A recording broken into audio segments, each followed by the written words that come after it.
Hi there, how's it going?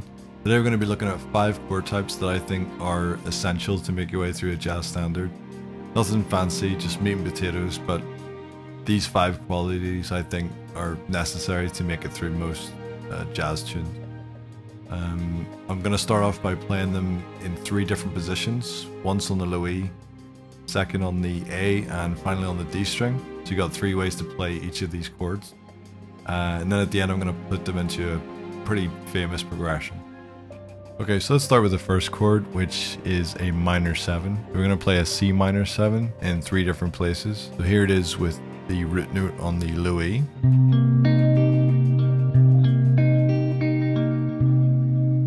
And we can also play that on the A string, where this is the C note on the 3rd fret.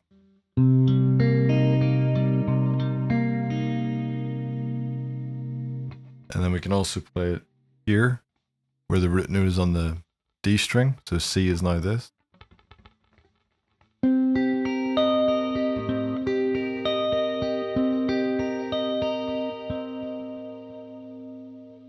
The next chord, next quality, is a dominant chord, so we're going to play a F7, F dominant 7.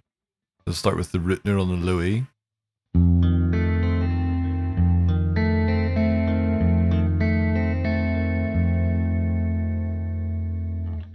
We can also play it with the root note on the A string.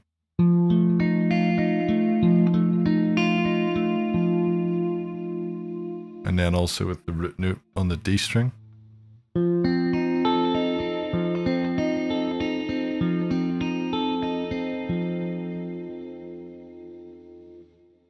Okay, the next chord quality is a major 7. And I'm going to play a B flat major 7, so we can play it here on the low E.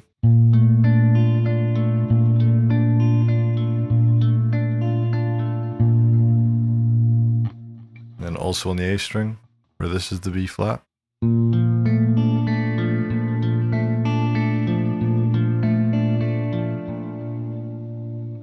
then finally up here, where the B flat's on the D string.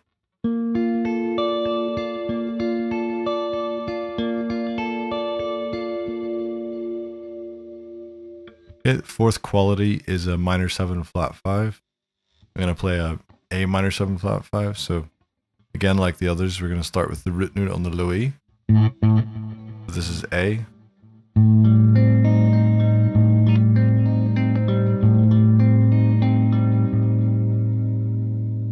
can also play it with the A on the 5th string. So this one I'm going to show 2 examples, because you could just use the actual open A.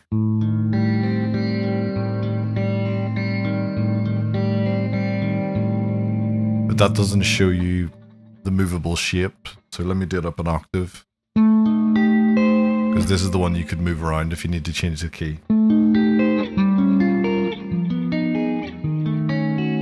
So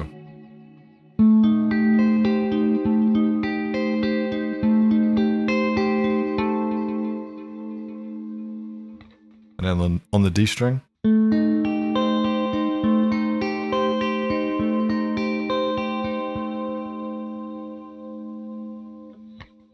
the last quality is a diminished 7, and I'm going to play a B diminished. So first of all on the low E.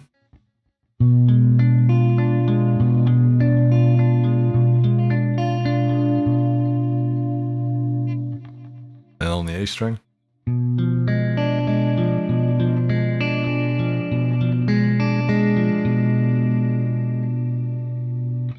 And finally on the D string.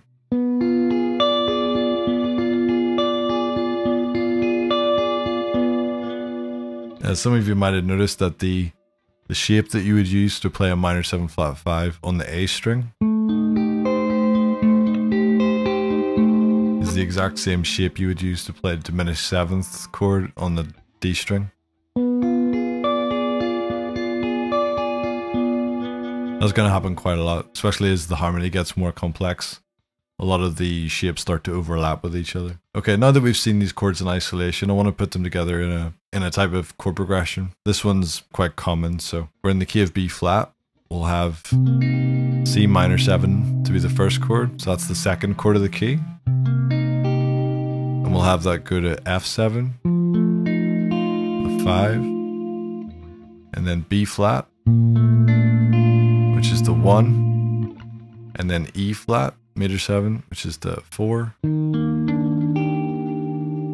then A minor 7 flat 5, which you can see this two ways. It's either the 7th chord of B flat, or this whole thing that I'm about to play is another 2-5-1, but to this chord, which is G minor. So it's a 2-5 to the relative. So if you imagine, we've got B flat major. Each major scale has a relative minor scale, which you can find either by playing up to the 6th note of the major scale, this is G, or you can go down 3 semitones from the original B flat. There's G.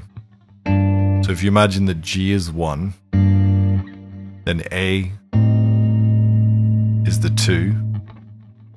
This is D7, which is now 5 in relationship to G.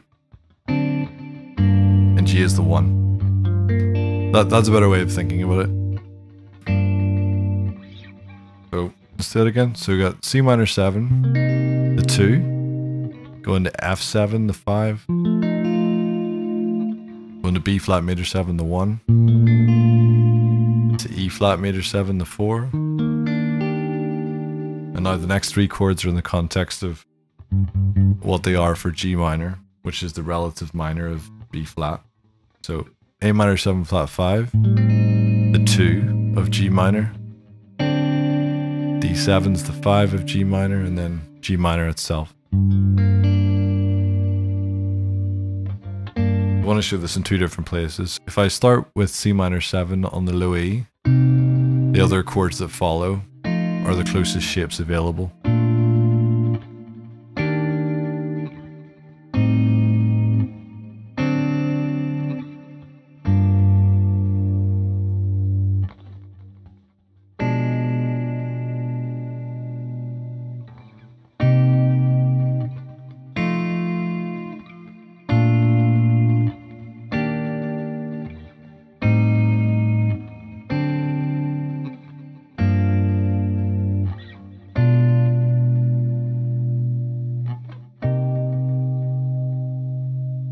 If we start here instead, where the root note's on the A string, there's a different set of available changes.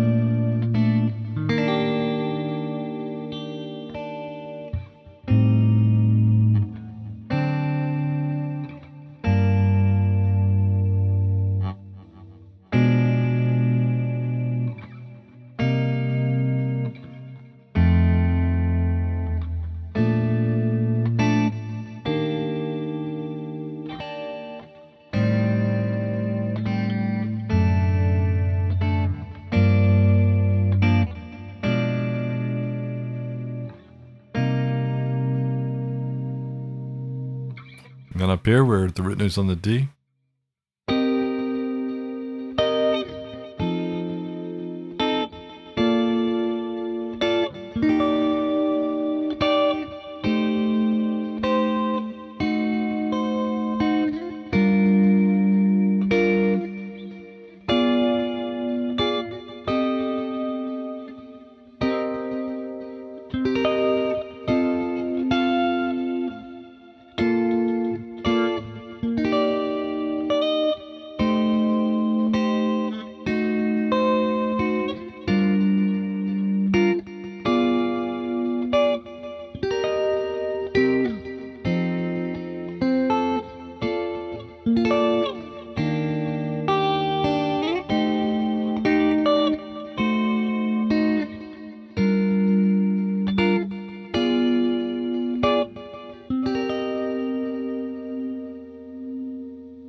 Alright, thanks for watching. I'll see you next time.